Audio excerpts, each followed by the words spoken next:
どうもビースパイスインクです。今回はパリップを作ります。パリップはスリランカのレンズ豆とココナッツ、スパイスを使った優しい味のポタージュのような料理です。パリップはシンハラ語でレンズ豆という意味で、この料理は海外ではパリップカレーと呼ばれますが、日本ではパリップだけで指すことが一般的なようです。インドなどではダルと呼ばれる豆カレーの一種とも言えます。豆カレーは美味しくてスパイスやタンパク質も取れておすすめなので、ぜひ作り方を習得してみてください。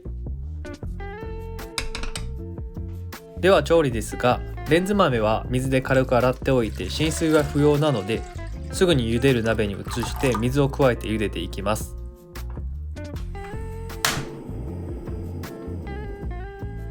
沸くまでは強火にしておいて、沸いたら弱火のポコポコぐらいにして15分ほど茹でていきます。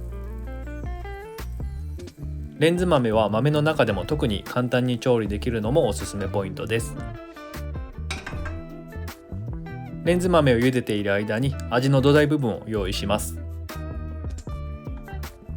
まずはいつも通り油でホールスパイスをテンパリングしていきます。今回使うのはフェヌグリーク、マスタードシード、チリ、シナモンです。どれもじっくりと香りが出てくるタイプなので、焦らずに弱火で加熱していきます。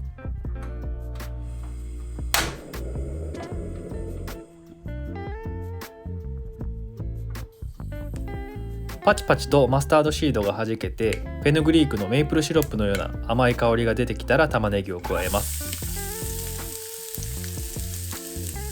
玉ねぎはいつも飴色になるまで炒めてますが、パリップはあっさりとした優しい味わいが特徴なので、全体を混ぜてさっと色が透き通るぐらいで大丈夫です。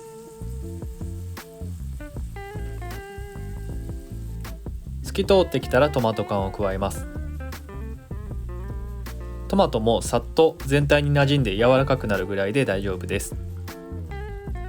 インドカレーとは違い、飴色玉ねぎもトマトを煮詰める作業もないので、この手軽さはパリップの魅力の一つです。トマトが馴染んだらパウダースパイスを加えます。それと一緒に塩も加えてさっと混ぜていきます。焦げると失敗してしまうので、不安な方はパウダースパイスを入れる前に火を切っておくといいです。1分ほど炒めたら茹で終わったレンズ豆を加えます。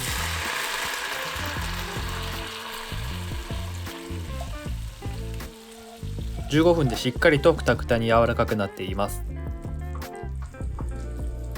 全体を混ぜて馴染むように3分ほど煮込んでいきます。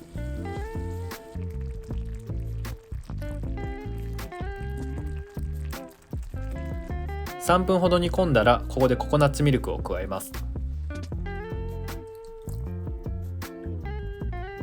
ココナッツミルクではなくココナッツファインを使う作り方もありますが、そっちはブレンダーを使ってちょっと手間がかかるので、今回はココナッツミルクを使っています。全体を混ぜて再度沸騰したら味見をして調味したら完成です。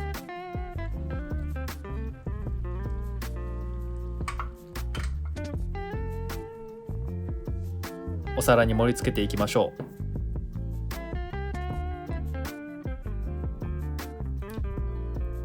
う。ココナッツとスパイスが織りなすいい香りがします。まろやかで優しくもしっかりとスパイスの風味を感じるので、動物性の食材は使ってませんが満足感たっぷりです。あっという間にできるので、ぜひ試してみてください。ご視聴ありがとうございました。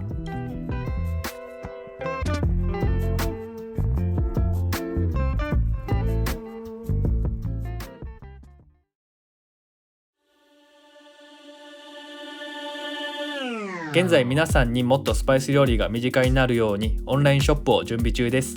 こんなんがあればいいななどコメントでご意見いただければ嬉しいです。よろしくお願いします。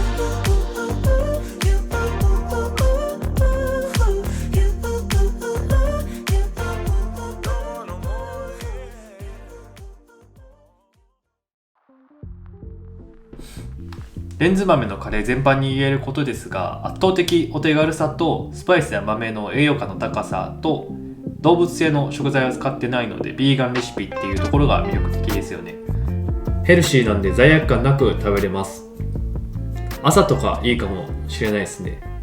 がっつりスパイスと豆食べて元気みたいな。納豆の代わりに朝食に並ぶ日が来るかもしれないですね。